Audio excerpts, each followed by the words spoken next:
I am Professor Thierry Facon from Lille University Hospital in France and from the French Myeloma group.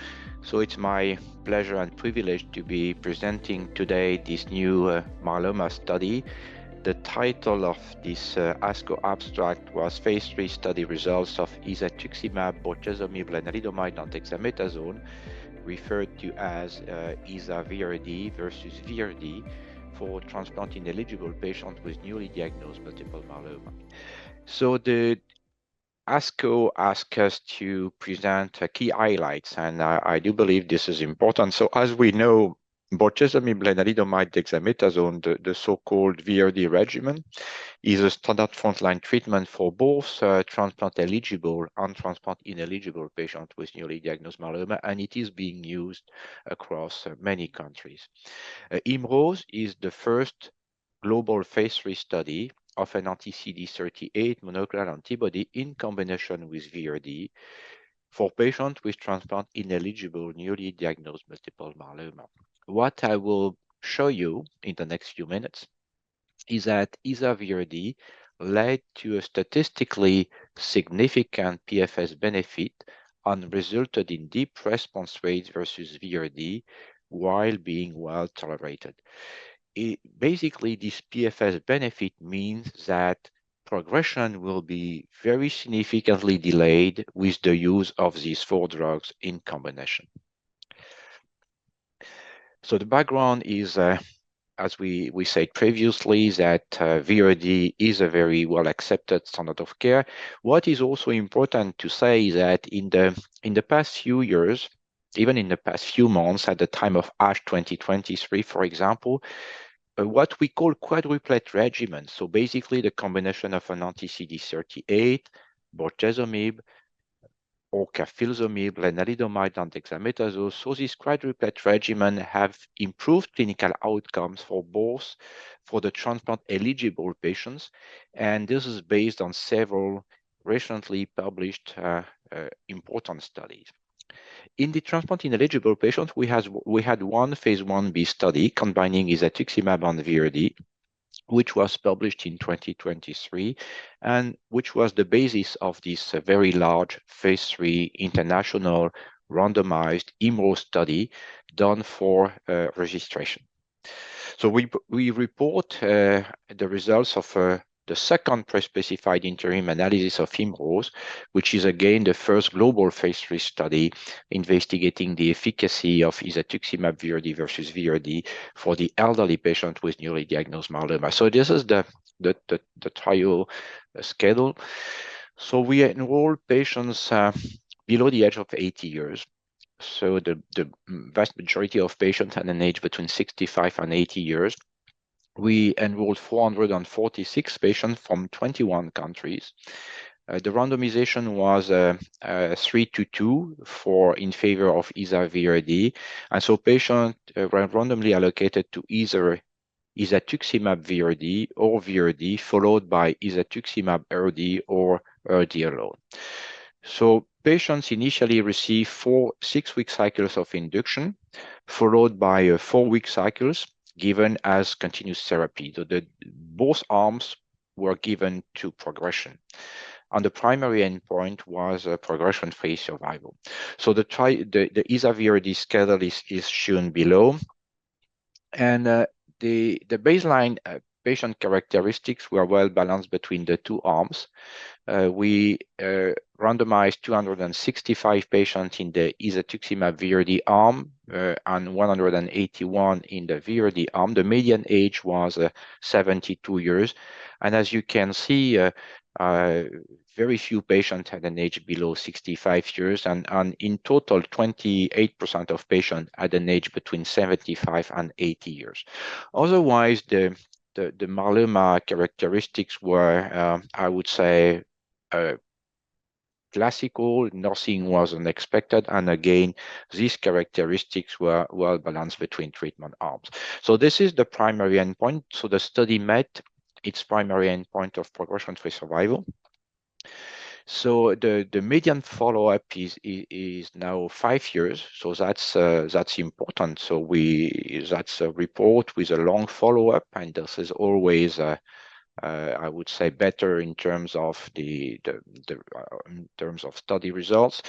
So the median progression-free survival was not reached for the Isa-VRd arm and was at 54 months for the VRd arm. The 5-year PFS rate was 45% for VRd versus 63% for Isa-VRd, which means that at 5 years, approximately 2/3 of patients in the Isa-VRd arm did not relapse. So that's these are quite impressive progression-free survival study results. So this Isatuximab VRd regimen was able to delay progression very significantly for the vast majority of patients, and this is an important finding for all myeloma patients below the age of 80 years.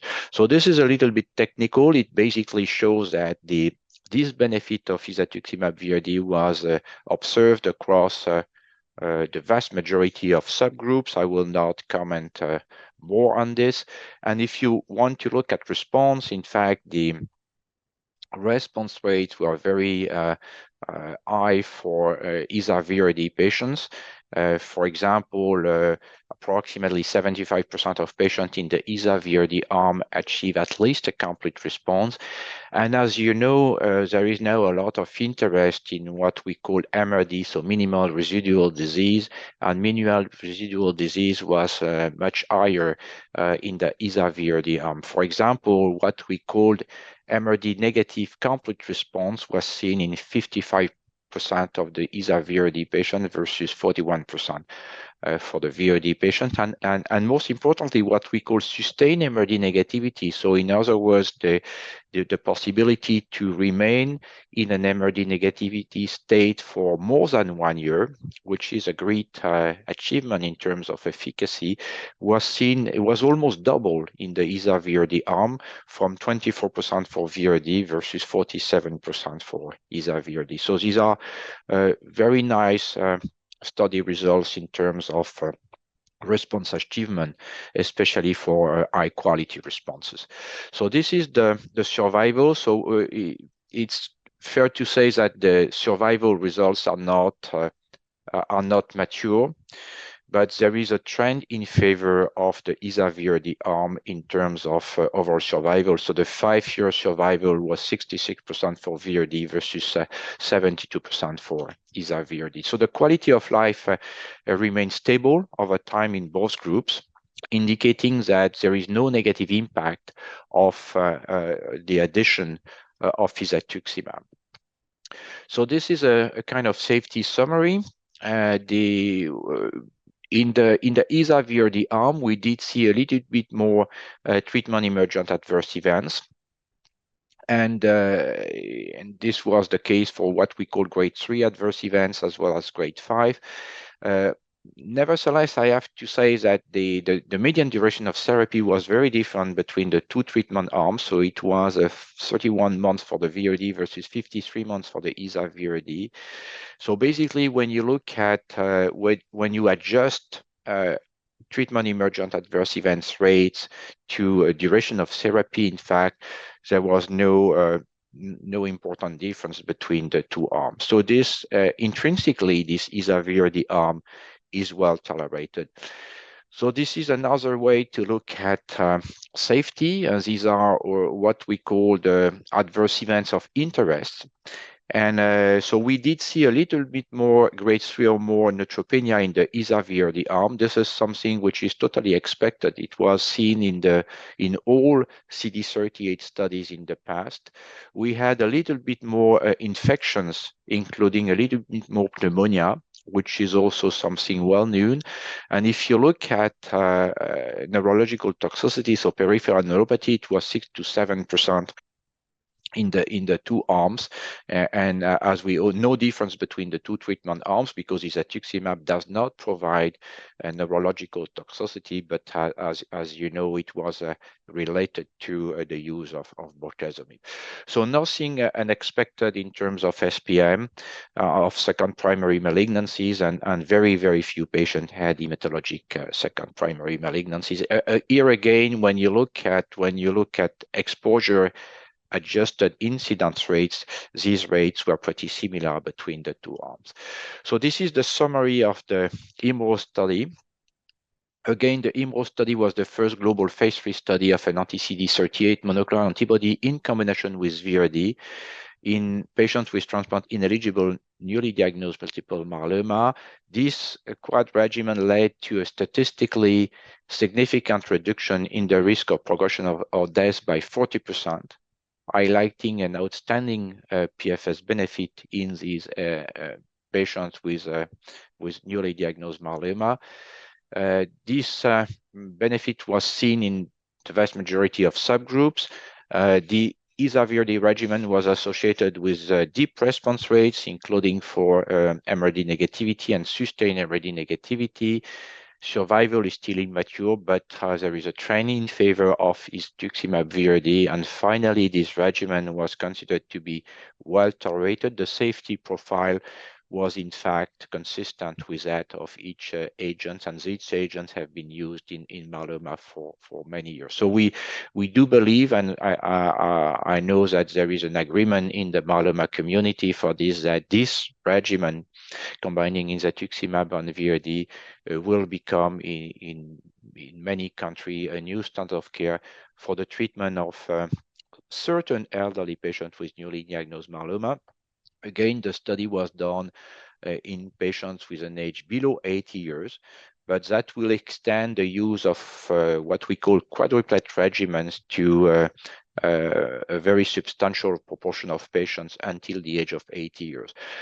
Another way to say that is to say that the elderly non-frail patients may likely receive in the near future these 4 drugs together, and in doing that, progression will be very significantly delayed, and we do believe this is important news for patients. Thank you very much for your attention.